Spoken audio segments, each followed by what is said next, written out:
안녕하세요. 12월 18일 목요일 매일 성경 말씀 묵상 시간입니다. 오늘 함께 읽고 나눌 말씀은 시편 147편입니다. 세 번역으로 읽도록 하겠습니다. 할렐루야, 우리의 하나님께 찬양함이 얼마나 좋은 일이며 하나님께 찬송함이 그 얼마나 아름답고 마땅한 일인가. 주님은 예루살렘을 세우시고 흩어진 이스라엘 백성을 모으신다. 마음이 상한 사람을 고치시고 그 아픈 곳을 싸매어 주신다. 별들의 수요를 헤아리시고 그 하나하나에 이름을 붙여주신다. 우리 주님은 위대하시며 능력이 많으시니 그의 슬기는 헤아릴 수 없다. 주님은 불쌍한 사람을 도와주시며 악인을 땅 바닥까지 낮추시는 분이다. 주님께 감사의 노래를 불러드려라. 우리의 하나님께 수금을 타면서 노래 불러드려라. 주님은 하늘을 구름으로 덮으시고 땅에 내릴 비를 준비하시어 산에 풀이 돋게 하시며 들짐승과 우는 까마귀 새끼에게 먹이를 주신다. 주님은 힘센 준말을 좋아하지 않으시고 빨리 달리는 힘센 다리를 가진 사람도 반기지 아니하신다. 주님은 오직 당신을 경외하는 사람과 당신의 한결같은 사랑을 기다리는 사람을 좋아하신다. 예루살렘아, 주님께 영광을 돌려라. 시온아, 내 하나님을 찬양하여라. 주님이 내 문빗장을 단단히 잠그시고 그 안에 있는 내 자녀에게 복을 내리셨다. 네가 사는 땅에 평화를 주시고 가장 좋은 밀로 만든 음식으로 너를 배불리신다. 주님이 이 땅에 명령만 내리시면 그 말씀이 순식간에 퍼져나간다.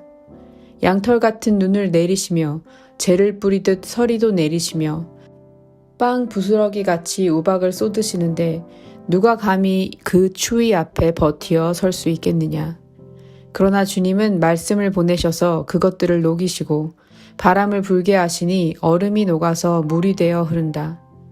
주님은 말씀을 야곱에게 전하시고 주님의 규례로 법도를 이스라엘에게 알려주신다. 어느 다른 민족에게도 그와 같이 하신 일이 없으시니 그들은 아무도 그 법도를 알지 못한다. 할렐루야. 아멘. 시편 147편은 원래 개인이 드리는 기도라기보다 포로에서 돌아온 이스라엘 공동체가 함께 부른 찬양 시편으로 보는 견해가 많습니다. 바벨론에 끌려가 나라와 성전을 잃었던 백성이 다시 예루살렘으로 돌아와 무너진 성을 재건하면서 우리의 하나님을 함께 부르며 드린 노래라는 것입니다. 이 시편의 특징은 창조주 하나님에 대한 찬양과 이스라엘을 회복시키신 구속자 하나님에 대한 찬양이 번갈아 등장한다는 점입니다.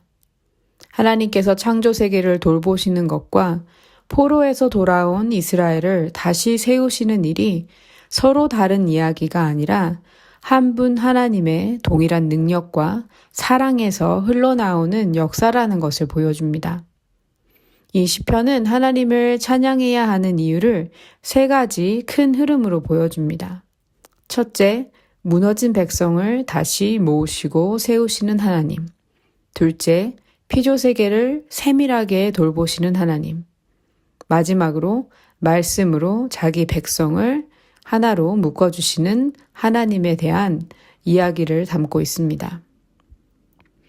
1절부터 6절까지가 첫 단락이고 우리의 하나님께 찬양함이 얼마나 좋은 일이며 찬송함이 얼마나 아름답고 마땅한 일인가 라는 고백으로 시작합니다.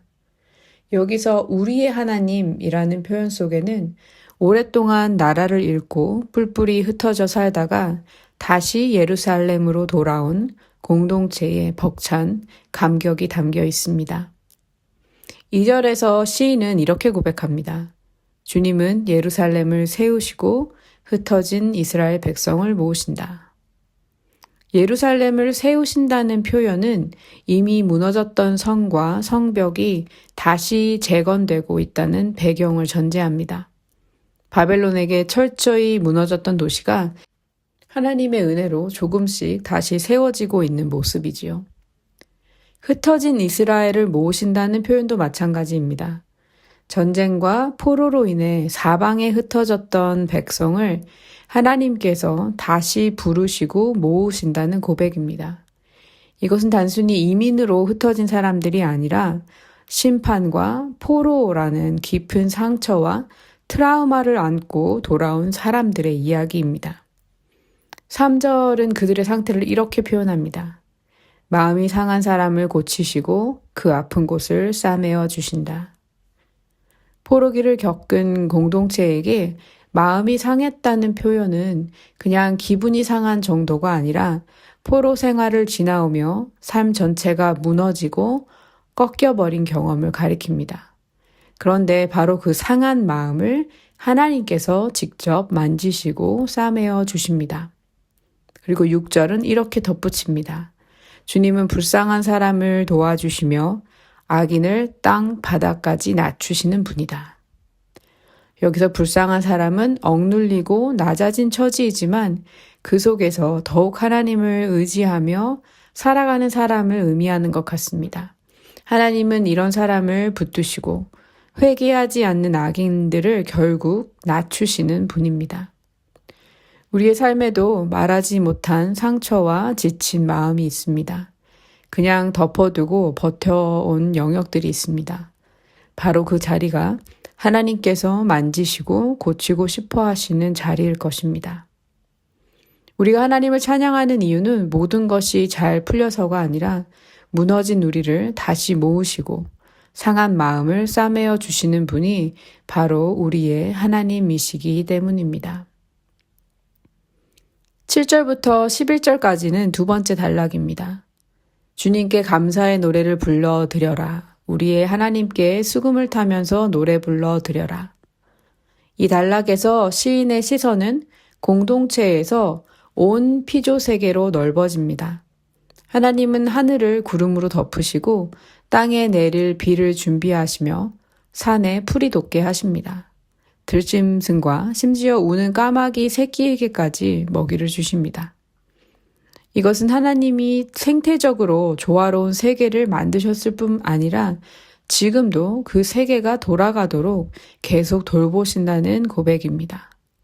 비와 풀, 들짐승과 새뿐만 아니라 눈과 서리와 우박과 얼음까지 모두 하나님의 말씀과 명령 아래에 있습니다.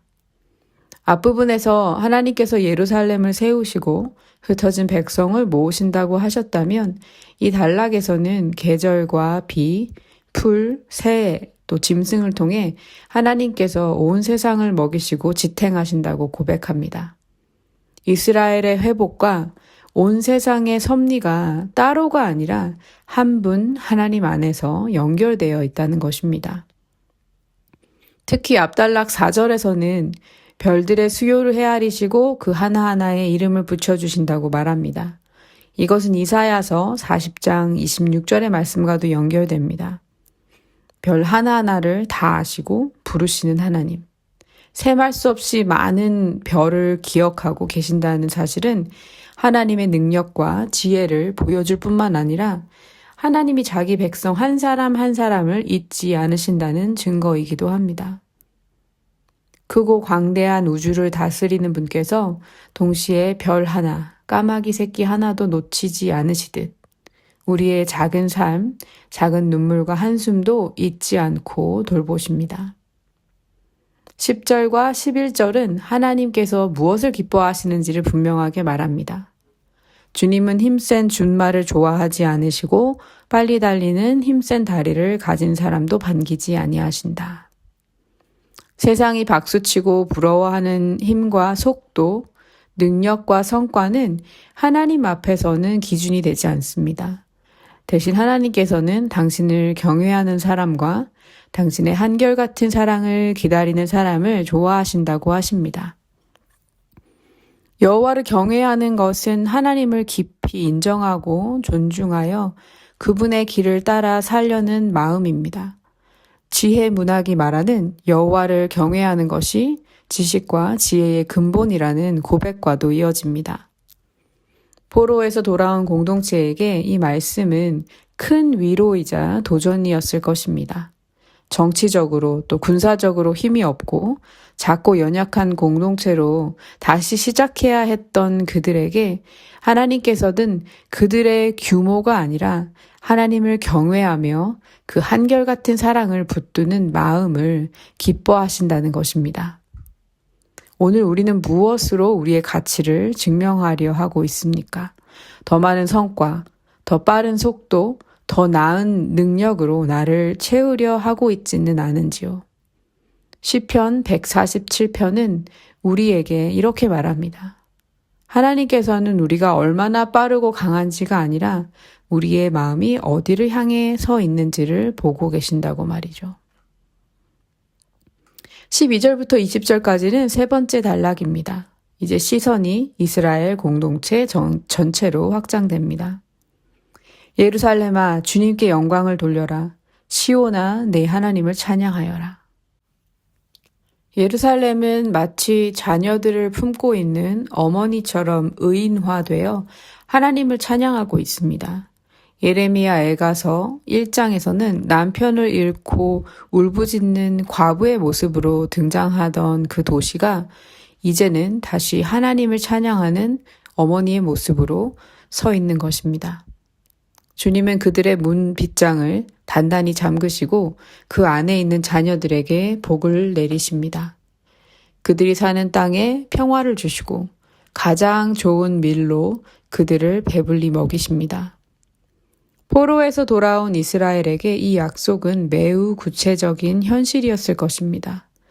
한때는 성벽이 무너지고 성문이 불타 외적의 공격 앞에 속수무책이었던 도시가 지금은 다시 성벽이 세워지고 문 빗장이 단단히 잠긴 상태를 경험하고 있습니다. 주님이 내 문빗장을 단단히 하신다는 말은 다시 재건된 예루살렘의 안전과 평화를 노래하는 고백이었습니다. 흩어져 떠돌던 백성이 땅을 다시 얻고 그 땅에서 밀을 수확하며 살아가는 회복의 현실이 담겨 있습니다. 15절에서 18절까지는 하나님의 말씀과 명령이 자연을 움직이는 힘으로 묘사됩니다. 하나님께서 명령하시면 그 말씀이 순식간에 퍼져나가고 눈과 서리와 우박과 얼음이 내려오고 다시 말씀 한마디로 녹아 물이 되어 흐릅니다. 그리고 19절, 20절에서는 그 말씀이 이제 야곱과 이스라엘에게 주어진 율례와 법도로 다시 등장합니다. 자연세계는 하나님의 말씀과 명령으로 움직이고 하나님의 백성은 그분의 말씀과 규례를 따라 살아가도록 부름받았습니다. 말씀은 창조를 지탱하는 힘이면서 동시에 공동체를 세우는 토대이기도 합니다. 하나님은 이 말씀을 아무 민족에게나 맡기지 않으시고 이스라엘에게 맡겨 주셨습니다. 포로 이후 공동체는 바로 이 율법과 말씀을 중심으로 자기 정체성을 다시 세워갔습니다. 에스라와 느헤미야 시대에 말씀을 낭독하고 그 말씀 앞에서 울고 회개하며 다시 그들의 삶을 정비하던 장면들이 떠오릅니다. 오늘 우리에게도 말씀이 주어져 있고 이 말씀을 읽고 듣고 묵상할 수 있는 은혜의 자리가 주어졌습니다. 이것은 단순한 성경 지식과 정보를 얻기 위해서가 아니라 하나님께서 우리와 관계를 맺기 위해 자신을 드러내신 그분의 선물입니다. 시편 140편을 한마디로 정리하면 하나님께서는 무너진 백성을 다시 모으시고 온 피조 세계와 우리의 일상을 먹이시며 말씀으로 자신을 드러내어 우리를 하나님의 백성으로 부르시는 분이시다는 사실입니다. 이 하나님을 알아갈수록 찬양은 억지 의무가 아니라 저절로 흘러나오는 삶의 응답이 됩니다. 그래서 오늘 우리는 상한 마음과 지친 자리까지 솔직히 하나님께 가져가고 별과 까마귀를 돌보시는 하나님께서 우리의 삶도 세밀하게 돌보고 계심을 믿으며 우리의 능력과 성과가 아니라 주님을 경외하며 그분의 한결같은 사랑을 기다리는 삶이 하나님께서 기뻐하시는 기름을 기억하고 또 그렇게 살기로 결단하면 좋겠습니다. 이제 나눈 말씀을 생각하며 함께 기도하겠습니다. 하나님 아버지, 흩어졌던 백성을 다시 모으시고 무너진 예루살렘을 다시 세우신 주님을 찬양합니다. 별 하나, 까마귀 새끼 하나도 잊지 않으시는 주님께서 우리의 삶도 잊지 않으시고 돌보고 계심을 믿습니다. 우리의 능력과 성과를 의지하고 자랑하기보다 주님을 경외하며 당신의 그 변함없는 사랑을 기다리는 사람으로 살게 하여 주십시오. 우리의 가정과 교회, 또 우리가 살아가는 이 땅의 문 빗장을 지켜주시고 주님의 평화로 샬롬으로 채워주시길 기도합니다. 말씀을 통해 우리에게 당신을 드러내신 은혜를 감사드리고 오늘 하루도 이 말씀을 붙들고 살아가게 해 주십시오. 예수 그리스도의 좋으신 이름으로 기도드립니다. 아멘.